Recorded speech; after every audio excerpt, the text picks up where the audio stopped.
আপনাদের ফরজ দায়িত্ব। ওই দায়িত্বে অবহেলা করে অন্য কোনো নফল ভালো কাজ করলে সব হবে না, গোনা হবে। কারণ আমরা অনেক সময় যারা একটু হুজুর আছি, মাদ্রাসা বা বিভিন্ন স্কুলে চাকরি করে বক্তব্য দিতে পারি, দেখা যায় ওয়াজ নসিহতের নামে ঘুরে বেরিয়ে ক্লাস কামাই দিই, কিন্তু বেতন কম নিই না। আমার এই কামাই দেওয়া ক্লাসও কারো দ্বারা মেনটেন করি না।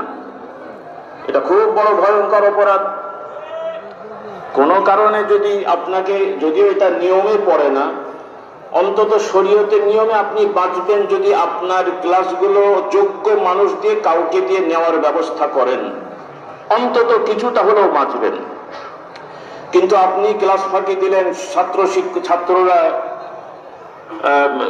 বঞ্চিত হলো, এরপরে আপনি আপনার স্বার্থপরের মতন সব ফ্যাসিলিটি নিলেন, আল্লাহর দরবারে কিন্তু আটকে যেতে হবে। আল্লাহ তাআলা আমাদের সবাইকে হেদায়েত দান করুন, হেফাজত করুন। তো যাই হোক, এগুলো ফাউন্ডেশন মজবুত না করলে তো আমরা নতুন প্রজন্ম দেখবো কেমন করে। আজকে যাদের 10 বছর টার্গেট নেন, এই 10 বছরের ছেলেরা 6 বছরের